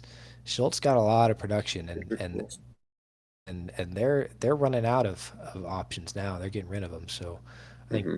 Schultz takes a step forward. So I'll go through my list real quick. I got Kelsey and Andrews 1, 2. I got Pitts at 3. As horrible of a team as he's on, I think they're going to force feed him. Um, you Big know, target guy for sure. yeah, big risk. Could be something happens to him similar to Hawkinson last year, to where Hmm. he just gets beat up from having the entire defense focused on him. I think he's really talented, though. I think he could do a lot. I got Kittle at 4. That's kind of a stretch. I think Kittle's really talented. Um, Hopefully it'll open up some for him, and I think a guy like Trey Lance may try to get him the ball a lot just because that'll be comfortable. Uh, It'd be an easy target for him. And then I got Schultz at 5. I love Schultz. I'd love to have him again. And then had Darren Waller as an honorable mention. I didn't love him last year. I don't think he really lived up to the potential that he could have, or the hype. Kind of took a step back. And now, especially with Devontae Adams in the mix, yeah, you're right. I think he's gonna have trouble holding on to that target share. I still think he's a talented guy. He's a big target to throw to, especially coming across the middle. So he'll still do well. Um, yeah, there you go. Yeah, I like that list. I I got like no all issues that. with it. The Kyle Pitts thing is like you said, it's just a high risk, high reward type thing. But I had him last year, and I think I got him a year too early. I think he's going to be good this year. yeah, yeah, I Yeah, can. he feels more like a receiver to me, to where he could potentially have that breakout second season that everybody talks about with receivers. Yeah, This may be a good year to have him, but it could also be detrimental if he, really gets banged up. tight ends are just so hard. I mean, really, I think a lot of these guys we talked about could be picked way too early, in my opinion. Just because there seems to be so few like great tight ends, but at the same time, I'm not gonna go and draft George Kittle like round 3 or 4 like No, absolutely people not. do I in the th past. I really think Kelsey's the only guy you can go out there and get real early, like 1 or Agreed. 2. Other than that, yeah, I mean, I'm looking to get my running backs nailed down Hmm. before I even think about drafting a tight end. And even Yeah, then, like, there's probably some better wide receiver production on the board to go get than yeah, a tight end. And even in the late round, you could still end up with a guy like Waller or Hawkinson in yeah. fifth or Well, sixth exactly what I round. said too. We got about think about people like Dawson Knox that are going to get red zone Uh-huh. targets. I mean, there's tons of those we'll get into. You said Mike Gesicki. I mean, Noah there's a Fant. stop. Drew Lock throwing him the ball. All Man. right, sweet. What next, Pity? All right, let's move into our overrated players. I'll just go ahead and give you. I took one from each of a running back, quarterback, wide receiver, and tight end. I'll give you my full list. So I got Leonard Fournette as my overrated running back. I liked 100%. liked him in college. Haven't liked what I've seen in the pros. He kind of came to play in the playoffs 2 years ago. I was kind Yeah, of impressed Fournette. by him then, but that's the only time I've ever been impressed with him in the NFL. He's He had some listed. good years with Jacksonville, but He's listed yeah. as like a top 10 back, and I just don't see it. Very unstable kind of guy. Yeah, I Hmm. I'm on board with you. yeah. Very inconsistent, just Uh, depending on the game script. for sure. At quarterback, I got Baker Mayfield. I was looking at Yahoo, right, at the Yahoo Fantasy rankings. Baker's Hmm. like a top 10 rated quarterback. Uh, That's nuts. is That's nuts. Yeah, isn't that insane? Look, I don't think Baker Mayfield's bad by any stretch, but I don't think he's top 10 worthy. I No, think you should be able to snag Baker Mayfield 11th round, 10th at round, least. something Yeah. like that. So I like his offense better in Carolina than I did with what he had in the Browns. I think he's got some good wide receivers, especially if CMC can be healthy. I think that helps him out a lot. If if CMC can get him a bubble screen touchdown from 30 yards out, I mean that's a gift. I think Baker may benefit from that, but yeah, I'm on the same page with you. yep. All right, this next one we got wide receiver. I can already tell you guys won't like this one. But at wide receiver, I have T. Higgins is my overrated wide receiver. It kind of comes from me liking Jamar Chase so much that Fair. I think Jamar Chase is going to get a lot more targets than T. Higgins. I think T. Higgins is talented, but he's not like the big play guy. Jamar Chase is totally the big play guy in that offense. I think Higgins will get targets, but I think they'll all be 15 yards or less. Like Mhm. I don't see any huge games coming out of T. Higgins. What do y'all think? I think the thing to be desired with Higgins is his inability to get open at times, much like what I was talking about with who was it? Oh man. I don't recall. Anyway, yeah, I feel like T. Higgins a lot of times will just get comfortable, kind of stay in covered, and is Hmm. not the kind of guy to make the moves To get open, yeah. to get open. I CD like that. Lamb, CD Lamb was the guy I was thinking of that kind of has the same issue.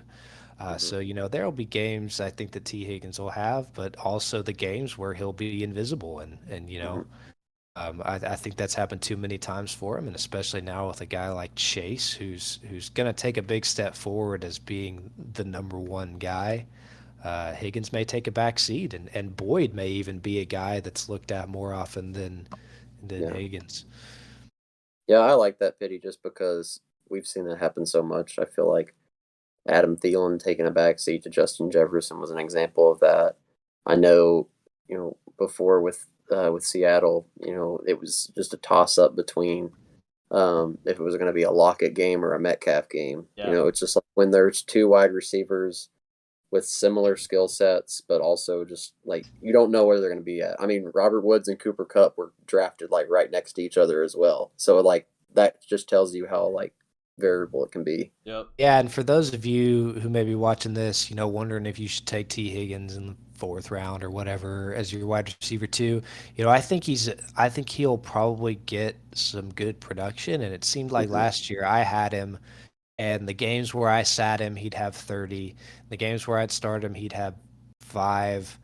I think he has upside in that offense. I think like Joe Burrow's talented enough to get him the ball. It's just going to be inconsistent. Yeah. But when you get into that, wide receiver 2 range, I mean, that's what you got to work with, and Hmm. at that point, it's hey, how well does he look against the matchup that's presented? Does this make sense for him to really excel, get open? I think there'll be those games. I think there'll be the invisible games. for sure. And then to round out my list, at tight end, I got Dallas Goddard. AJ Brown went to his team. He'll take up some targets. I wasn't really impressed with him anyways. I think that's fair. All Well, right. I'll go through my overrated. You're not going to love them. You're especially not going to love this first one. But my overrated running back is a guy you all are both very high on, and it is Nick Chubb. Okay, okay, hear me out. Hear me Can't out. wait, can't wait to beat you with him. I Go ahead. Go ahead. You can when Jacoby Brissett is throwing the ball to him in the flat or Josh Dobbs because Deshaun Watson should never put on a football uniform this year. But I digress. with all of that going on, I really think Chubb is one of those guys that is like so much volume that he can wear defenses down. But at the same time, there's also those games where it's just like you look in the third quarter and he has like 11 carries for like 34 yards or something insane like that, you know? So I don't know. I just worry about his production like that. I wouldn't take him as like a top, top half of the first round pick. Like if I had like the 12th pick, 11th or 12th pick, and he's still on the board, okay, I may take him. But I say overrated from the standpoint that people are putting him at like RB2 or 3, like overall. Oh yeah, I see where you're going with that. I Yeah. definitely don't think he's that high. I However, think the franchise is in so much like disarray right now with everything from the front office down that like I I don't know if he's the guy this year. I couldn't disagree more. That's fine. I think he's too talented to discount as being your workhorse RB1 for fantasy purposes. Hmm. It may not translate to wins for the Browns, but Yeah. it could translate more towards fantasy points, especially if he's getting 25 carries a game and all the red zone touches if Kareem Hunt you know chooses to be unavailable or gets traded. Yeah. I got you.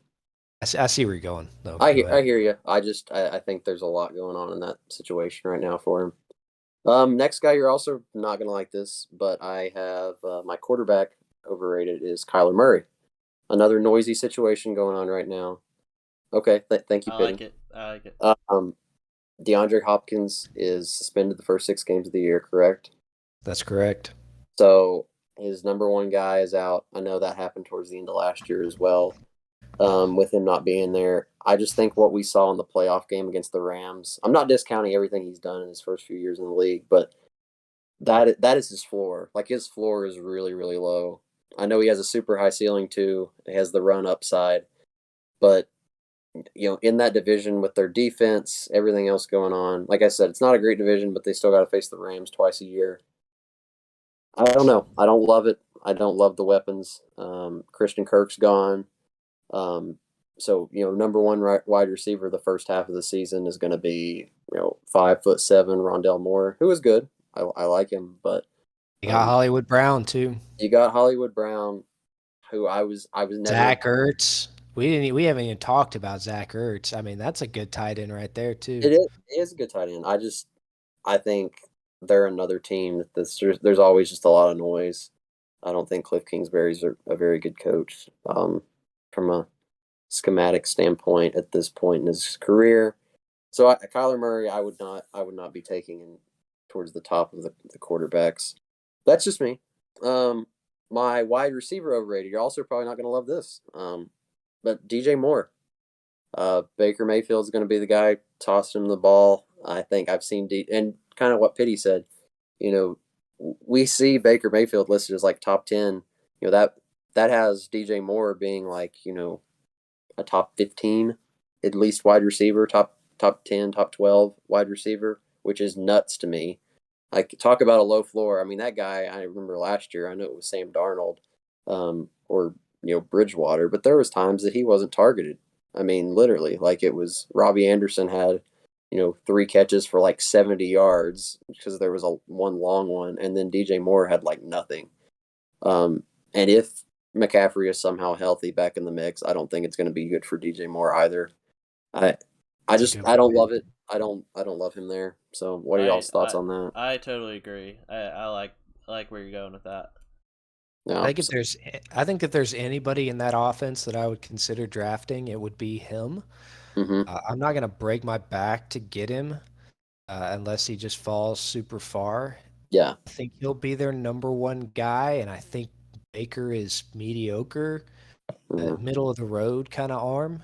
So I think he'll get his production. I think there are a lot of unknowns with that offense, especially with Christian McCaffrey in the mix. I could very easily see, like you said, DJ Moore having a much less of a role if it's the Christian McCaffrey show.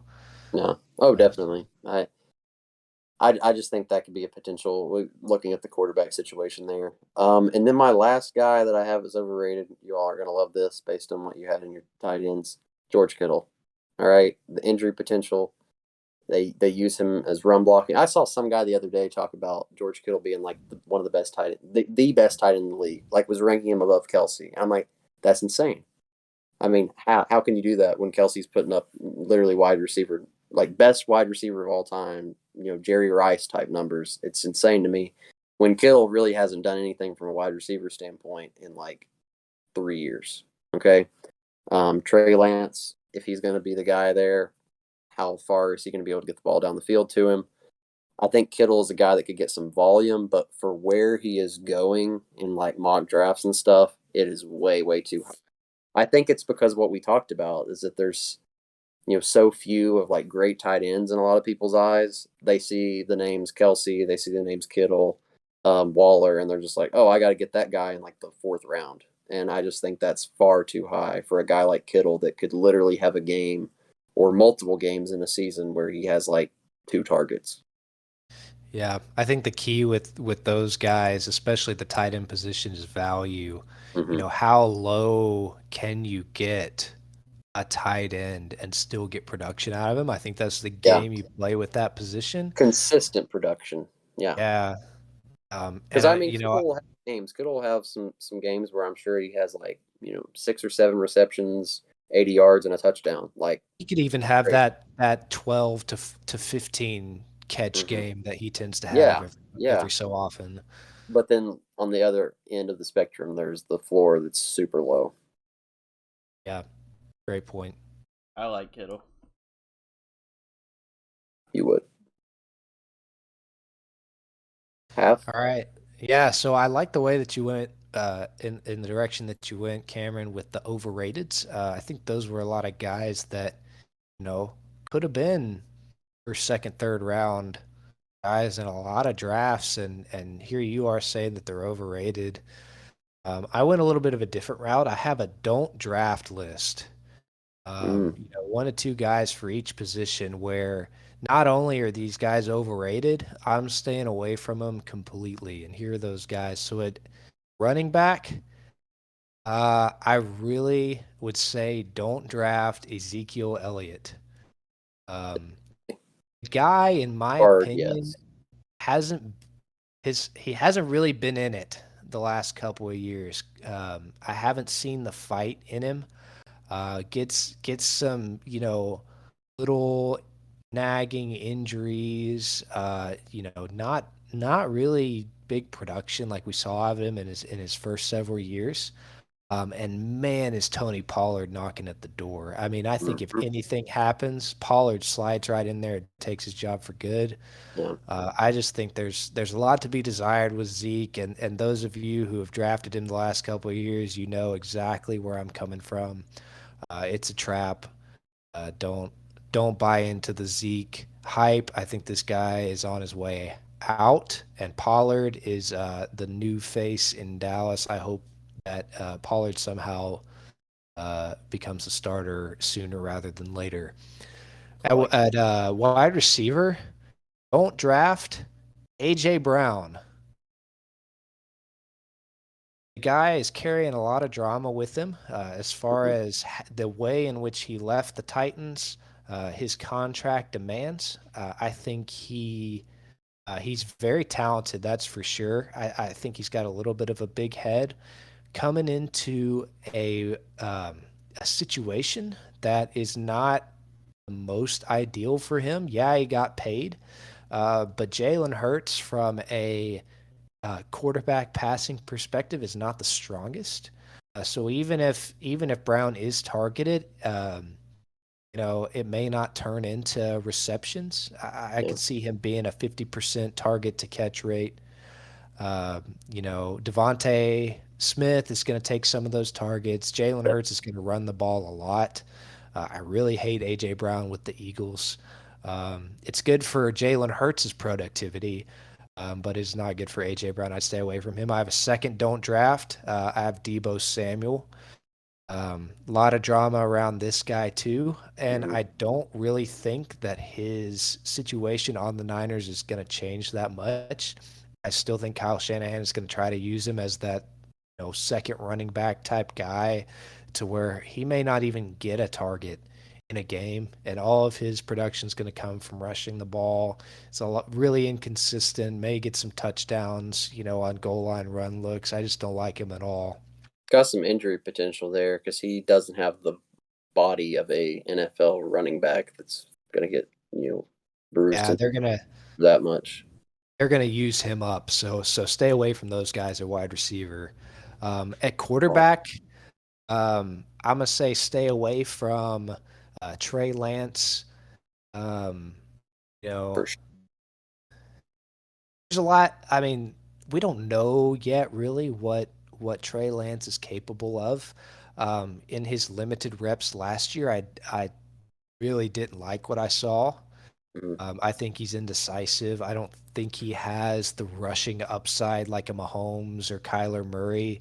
I think it's there, but and the second guy that I'm going to mention, Justin Fields, I wouldn't draft him. Same reasons. The arm, the passing games for both of these teams, I feel are going to be non-existent this year, and the rushing upside with just the poor teams that they're on are just not gonna be enough for them. I'd stay away Fields from has a those guys. terrible offensive line too. Yeah, yeah. So even later round, I guess if you want to get these guys as a backup, maybe if something changes, I don't like them right now. I wouldn't draft either of those quarterbacks. And then a tight end, don't draft Dallas Goddard. That hurts me to say because he really helped me out last year when he was the only guy in the Eagles offense that was getting the ball. I think with the addition of A.J. Brown, the next step that Devontae Smith is going to take, I think Goddard is going to take a large step back in that offense. And unless Jalen Hurts is improves by miles overnight, um, I think there's a lot of other tight end options that you can go out there and get, especially if your league is one that's drafting tight ends like they're supposed to be drafted. So, yeah, I wouldn't draft Dallas Goddard. Um, so That's fair. there you, there you have it. That's my don't drafts. I I li- like all of that. I like all those except the Debo. I still think Debo has the potential to get a lot of fantasy points this year. He'll get a ton of carries and I mean everything like targets. He is their offense at this point, but I think kind of in the same way I talked about Nick Chubb, he could be kind of an overused guy that could lead to some other issues. I think there's something to say too for off the field drama Mm, affecting on the field play. noise, You noise. you look at guys like Antonio Brown, and try to think of any running back examples. Just guys that, there's a lot more going on than their play on the field. Um, you Zeke know, is an example too of Zeke, that. yeah, absolutely. Guys that feel like they're at odds with the team that they're playing for. Hmm. How much do they have to play for? I know Debo's stuck in a contract now, Hmm. so I mean that may change some things for him, but I mean, uh, yeah. I feel like Kyler's in that same boat as well. That's why I didn't put him top five of That's my why I had him quarterbacks. overrated. I think there's noise there. All right, we'll move on. I'll give you my underrated picks. For my underrated running back, I've got Josh Jacobs. I had Josh Jacobs last year. He proved to be a pretty valuable asset for me. I see you shaking your head. I think he's going to be pretty good this year. Is he? I'm trying to remember what his touches were last year, but like he could get goal line opportunities. But I'm just thinking with like adding Devonte Adams in, if they use Devonte Adams anything like they did in Green Bay, I mean I feel that like Josh Jacobs is an injury a year kind of guy too. that's true. That's He'll potential. he'll turn his ankle in week 6 and come back in week 12, and that's just Yeah, a lot of production lost. I mean, that's basically like, a DeAndre Hopkins suspension for 6 weeks. I mean, it's just hard to. yeah. I mean, He worries me. I just don't think we have enough data yet to say that Josh Jacobs is always going to get injured every year. That's true. And then from the standpoint too, like you're saying underrated because I mean he's going to be drafted pretty low. So I Yeah, mean yeah. I think that's fair. Uh, Yeah, and he'll be the number one running back there for sure. It's just Yeah. can he stay healthy and are the Raiders going to run the ball at all? yeah, yeah. Mhm. Underrated quarterback. I got Derek Carr. I'm a big Derek Carr stan. Big Raiders I like guy. Devontae I like that. Yeah, I Adams. like that. Devontae Adams. Waller. I Ryan mean, that was a Edwards is a playoff pretty good team. player. Yeah. See, Derek Carr has carried the Raiders franchise through a bunch of turmoil. Like, Yeah, people don't talk about him enough. He's there's really no good. reason they should have been a playoff team last year, but they were. Hmm. Can't hear you, Evan. Me. Gotcha. So moving on to wide receiver. This guy was hurt all of last year, but he's coming back this year. He's gonna have Jameis tossing him the rock. Michael Thomas. Thoughts? Interesting. First I, Saints player we've mentioned. that's true. We haven't talked obviously about Kamara at all. Um, that is interesting. I really haven't read much about him in the off season. I don't know how that's That's progressing. why he's underrated. Could Yeah, we I could have do a no whole idea where. segment on the Saints, man. Yeah. Yeah, really. I have no idea where he's going to be drafted at. I guess is where I'm thinking. Like, I was looking through it earlier today. He was lower than I thought he would be, and he was a household name two yeah, three oh years yeah. I mean, ago. he led the league, like broke the reception record. I mean, he was constantly getting the ball. I was from Drew Brees, but yeah, I can see that they have kind of a weird wide receiver room. So Yeah. if he's healthy and like willing to play, I guess that's an option. I'm here for it. I don't think Kamara is going to get suspended this year, so Yeah, I don't. I don't think anybody's going to have to worry about that. So Kamara, he'll be getting targets, but who knows what Michael Thomas can do? We haven't seen him in several years, yeah, really. so it'll be interesting to see how he adjusts coming back. Um, Yep. Hmm. No doubt. And then finishing out my list, this is a guy that he's already pretty highly rated. I just have him higher on my list than most people do. I've got T.J. Hawkinson at tight end. He was Oh third. yeah, He was third on my tight end list. I think he's around 5 or 6 for most people's tight end list. So just a guy that I think is a little bit more valuable than most people. I really like that. I think he's going to get a lot of targets. He and another guy that will be mentioned later will get a lot of targets. Okay, I like that. That's respectable value. I'll go with my sleepers. I'll start with running back. We've kind of been talking bad about the Eagles, but I think they're going to win the division, and I think a big part of it is Miles Sanders. Oh, half doesn't like it. Pity doesn't like it. I think it's a team that wants to run the ball. We've talked about AJ Brown, Dallas Goedert not getting targets and everything they want. I really think that's a team that can do a lot of like read option type stuff. And if Miles Sanders is able to stay healthy, which we don't see a lot of, I think he could really be a good player this year. Get some volume, get some receptions as well there at the running back position. Why are y'all shaking your heads on this one? I don't know. I almost thought that Miles Sanders was too obvious to put on my don't drafts list. Oh, I think you just hate the Eagles. Come on. I just don't think they're I going to don't run think the ball a lot, and I I don't think when think the they do, Eagles are a Hurts will. yeah, I don't think the Eagles are a bad team. Yeah, I think there's no volume there for him. I think it's 10 touches maybe a game. Hurts is going to take a lot of those. I think last year when Sanders was healthy slash playing, he did absolutely nothing. Um, they've got quite a few guys in that running back room that I think they're going to want to get involved. Uh, Scott still there? who? Boston Scott. Austin Scott. I don't know if he's still there, but like Kenneth Gainwell wasn't bad. Yep, you're right. Did he freeze, or is that just me? He did. The thing with him for me is that uh, why would they bring in AJ Brown and pay him a ton of money to be a run first offense? I think it just gives them options. I don't know. I think there's potential there with like some um, read option stuff, but whatever. You're also gonna hate my quarterback sleeper, but I think this is a guy that you could literally get in like round 13 before you get your kicker um and defense. And you got to think too that this is on a team with a lot of improved offensive weapons, and that's Tua. I think Tua is a sleeper for sure.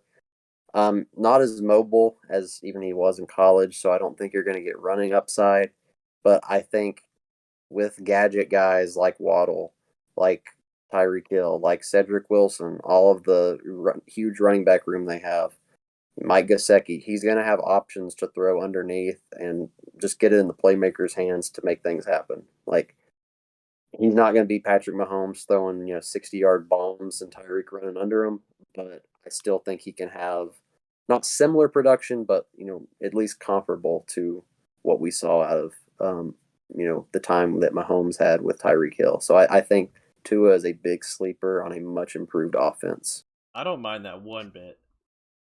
I I, think I I think it's a guy you can get really late. Yeah. I mean, I hope Tua takes a step forward. I think he can. mhm, You know, it's gotta be a significant improvement, for me to start talking about him as being a good NFL quarterback. I hope for his sake that he can make that step. yeah, that last injury to him in college just really really took a lot out of him, the hip injury. Yep. But I think I think he's going to take a step forward this year. I like Tua. Um, my wide receiver sleepers, I really, really, really like these guys. And I say sleepers in the sense that they are like first options in the passing game or potential first options in the passing game on their respective teams that are more run dominant. But Rashad Bateman and Michael Pittman Jr. Those are my sleepers just because they're wide receiver ones on their teams easily. And those are two guys that you could definitely get in, I would say, rounds like 6 through 8, probably. Maybe not that low. I think But Michael Pittman will go well before that. I think you can get I think Bateman Yeah, pretty so. late. I think Michael Pittman's a guy that's not underrated. I think he's like he's getting his fair amount of looks I had him already. last year, and I think it was just, I know the Jonathan Taylor effect is huge. The And that's what, Carson Wentz effect too. yeah. Well, I just like Matt Ryan is a better quarterback than Carson. I think that's just a fact. And I feel like yeah, Jonathan Taylor effect's going to be like, oh, they're just going to be like a run based team, and that'll get people thinking like, oh, Michael Pittman, we don't need him, and I'm hoping can swoop in and get him. Um, and then with Rashad Bateman, I mentioned that about him and Mark Andrews are going to be the top targets for Lamar Jackson in a season I expect him to improve a lot in again. So those are my wide receivers. Maybe not as underrated as what I'm thinking, but I still think they're wide receiver twos on a fantasy team that would be really nice. Then tight ends, my sleepers. You're gonna hate this one probably. Cole Komet. All right, so bad offensive line with the Bears, but Justin Fields is going to have to check down a lot, and I think Cole Komet is a guy for that, especially with red zone targets. Um, I think he's a guy that can take a step forward in that way. Um, I mean, I could say the same thing probably with like disgusting as this sounds, but like Noah Fant in Seattle with either Geno Smith or Drew Lock, just based on they, they're not going to be able to get the ball away because the offensive line is so bad and the quarterback play is so bad. So I really think that's why I have Cole Komet there. And the other one is Albert O. I'm not even going to attempt to pronounce his last name. With Denver, I really like him mainly because of Russ. I think back to the Jimmy Graham years. and things like that. That Russell Wilson really likes his tight ends, on seam routes, especially in the red zone. So I think he could be a big part of that Broncos offense, especially with now the Tim Patrick out for the year. Don't really know much about KJ Hamler yet. Um, I don't think Jerry Jeudy and Cortland Sutton are as great as everyone is claiming them to be. I think Albert O is going to be a great option for Russell Wilson. And I could see him being a guy that's getting at least 5 targets a game at the tight end position, which you talk about value. I think that's pretty good for where you could get this guy in most drafts. I can get on board with Alberto. Yeah, I like that a lot. Good. I mean, I think that's a guy that I'd take, certainly over Dallas Goedert, like we were talking about Oh yeah, earlier. yeah. Of Just because of the passing situation, I think it's course, big. yeah. Yeah, very nice. Yeah, so I'm calling this my dark horses. Ooh. Hopefully this first one isn't too big of a shock. But this is a guy in his prime, not on the best team, but is the focal point for the offense, especially with the exit of a wide receiver like Allen Robinson. I got David Montgomery as my dark Ooh. horse. We haven't Uh, talked about. Oh, that's a good point. I had him last year. He did his time with some injuries. Hmm. That injury wasn't threatening to his long-term stability, I don't think. But I mean, another high volume guy in an offense that's going to use him a lot. And what's really going to hurt him, I think, is the Bears' ability to get down the field to the red zone. But I think David Montgomery is good enough to create that yardage for himself with the carries that he has. His touchdowns may be the thing that's lacking. Um, but I think the volume and the yardage, he's going to be a 20 carry, 100-yard guy, I think, consistently, to where I'd be okay with taking him third or fourth round as my RB 2 or 3. Biggest thing that So worries me there is the offensive line just being so bad. But other than that, yeah, I like that pick. He's a I think he's a solid player. phenomenal running back. Oh yeah, Really talented guy, really good runner, guy that'll I could break see some tackles. I could see some pass catching opportunities there too, just based on um, you know, checking down, like I mentioned about Justin Fields earlier. Of Um, course. Yeah, and who else do they really have to go to now in Chicago? I mean, yeah, uh, they got Velus Darnell Jones. I mean, I really think that's a Darnell solid Mooney, option. Um, yeah, no. So that's my dark horse running back. I like that. Wide receiver. I like this guy because I think he's going to be the wide receiver one in an offense that's going to throw quite a bit. That's Juju Smith-Schuster. This is not a guy that I'm taking first or second round. But as far as being a weapon in his offense, I think behind Kelsey, he's the number 2 guy, and I think Patrick Mahomes he's gonna throw quite a bit. And I don't know of anybody else other than like Sammy Watkins or something that's really gonna eat up targets in Kansas City. Sammy's Uh, with Green Bay. oh well, that's great then. Yeah, I think Juju's set up well to do I to think. have some big production. You know, he left a lot on the table in Pittsburgh. I think he didn't live up to expectations there. I Yeah, also think he didn't have a good quarterback, and he was always playing behind Deontay Johnson and then Chase Claypool there towards the end. I don't know. I like him a lot. I think he could do really well. I don't mind that, depending on where you could get him at. I like that. Because I think what you mentioned about Kelsey is a fair point for sure. That's kind of like last year in a lot of leagues. I remember in the first round, Hill and Kelsey were going near each other, and it's just like I don't know, like what you pick out of this. But this year Kelsey's for sure the number one guy. Not comparing Juju to Tyreek Hill at all, but Sure. I don't know. It just depends on where he's at. Yeah, that's definitely more of a value guy. If Hmm. you can get him 6th round, awesome. I wouldn't go after him any earlier than that. Yeah. Maybe 4th round in a 12 man league. Hmm. Um, Yeah, Yeah, I definitely think you have some bigger fish to fry at running back before you think about a guy like Juju. I got no So issue with that. Yeah, I like there it. you go. Dark horse with tight ends. This isn't going to be very controversial. I got T.J. Hawkinson. I almost like him better than Waller, especially with now I had him help, close to Baller in mine. the help that he's got. Other places to go. I think it'll open him up. And then dark horse for quarterbacks. I got two. Matthew Stafford, we haven't really talked about him. He's just got a great offense. I mean, Yeah. just tons of places to go with the ball. His defense is going to get him the ball back. I mean, it's a really good team in a bad division. He's going to eat on those defenses. I Hmm. like Stafford a lot, and then I also like Matt Ryan. I mean, for the last couple of years, Matt Ryan was the guy that I would go to. For whatever reason, he was on waivers in Yeah. Atlanta, and I'd Yeah. I'd pick him up on the week that my quarterback was on a bye, and he'd give me 20 points, and that was in Hmm. Atlanta, and now he's in Indianapolis, with a much better team.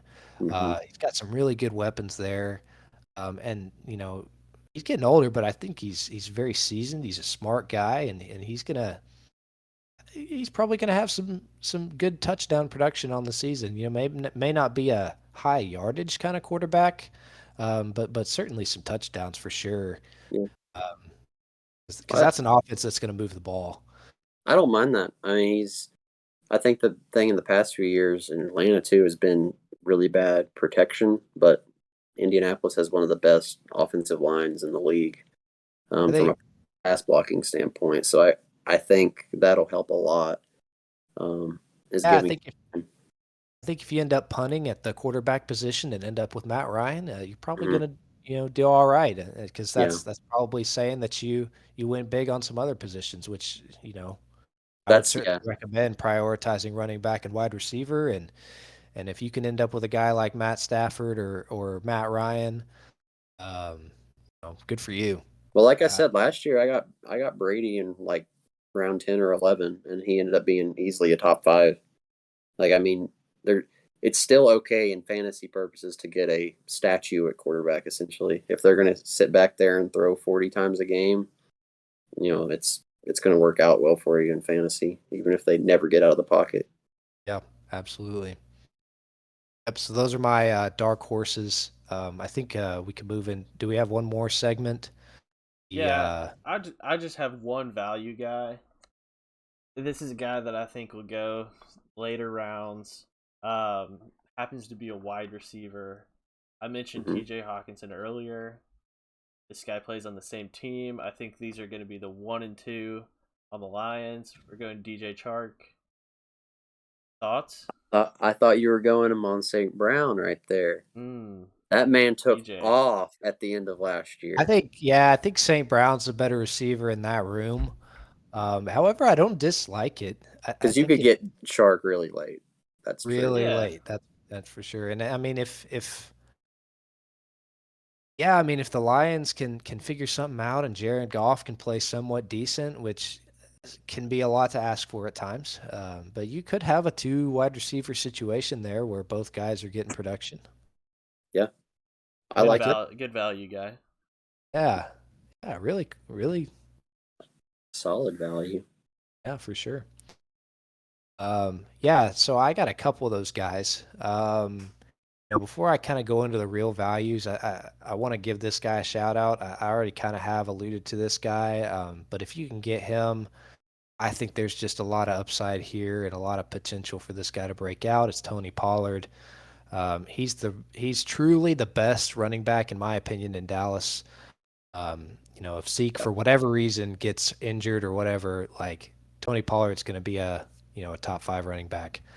So I'll say that, and then I have two gems, both rookie running backs who I'm going with as big value guys in late Like rounds. like one of Uh, the first of those, and I think this guy could end up being an everyday fantasy starter. And he's my pick to win Rookie of the Year. That's Brees Hall. Um, I mean, just a your stud in college.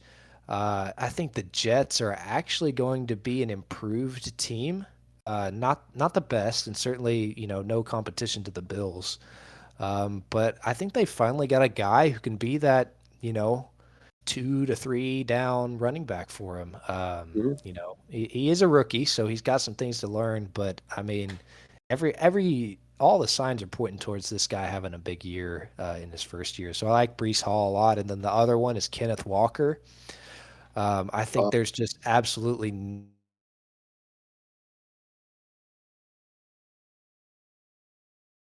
He was about to roast my Hawks, wasn't he? He was. no, yeah. Yeah, so I really don't like Rashad Penny a lot in that offense. So I think Kenneth Walker will end up winning that starting job. Even if it's not, the first couple of weeks of the season, I think he'll get there, and then they're going to feed him the ball. He'll, Also, a really bad offensive line, like worse in the league.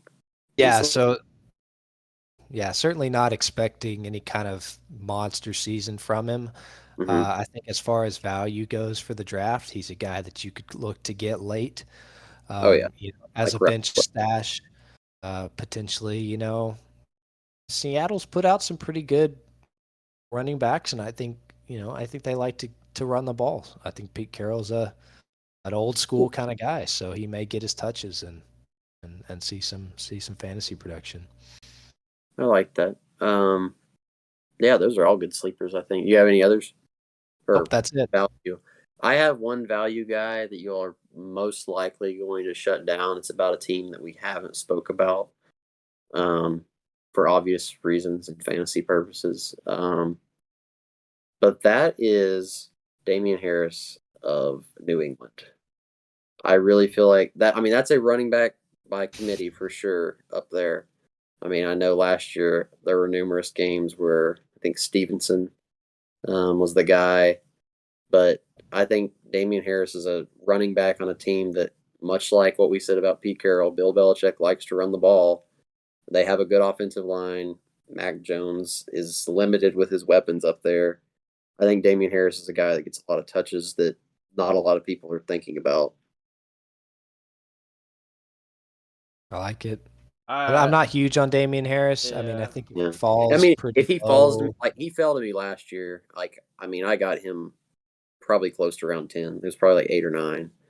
So yeah. if he falls there, yeah, I'll take him, but I'm I mean, not I think not I think seeking he's a him. I think he's a big volume guy. I just Yeah, unfortunately think he's like a 20 carries for 60 yards kind of guy, yeah. And no which touchdowns. Yeah. yeah, it's really kind of risky. It is risky. That's He why may I say he, from a he value may perspective, you can get him late for what he yeah, might he may be. get he may get some, not very many yards and a touchdown or two. That would be Yeah. great. Yeah. Um, yeah, no, you're right. That's just a very I mean, there's multiple teams we haven't even talked about just based on they don't put out fantasy production. I, um, just the way their schemes are and the way their offensive lines are, the way the quarterback play may be. So um, New England is definitely one of those that I would be leery of being around. Same with New Orleans. Same with Seattle. Um, Plenty of teams like that. Yeah, Washington. awesome. We didn't talk about Washington at all. Terry McLaurin. I mean, I only had room for 5 wide receivers. I mean, I like the guy. Yeah. The Commanders I to don't, you. I don't know. Got Carson Wentz throwing in the ball. So Yeah, he's on a contract though. yeah. I mean, yeah. I think the same thing about like him, DK Metcalf, Tyler Lockett. Like a lot of guys that are in past years have been right around that like 40th pick type range or earlier. We really didn't even talk about like Mike Evans or Chris Godwin or anyone like that either. So I mean, I mean, we've there's been a, at it for 2 hours, boys. there's a lot of guys there. We could spend hours more talking about all these guys. Yeah. I And know. we should though. We should do that again. Start talking about some individual players. Yeah. Well, Well, I think we covered it all, boys. And that was awesome. That's like 2 hours of content that you could break up in any way and make individual videos on. That's yeah. straight Is that what you're content. thinking to do, or you're not going to put the whole live stream out, are you? Or Let me end it here. Hang on.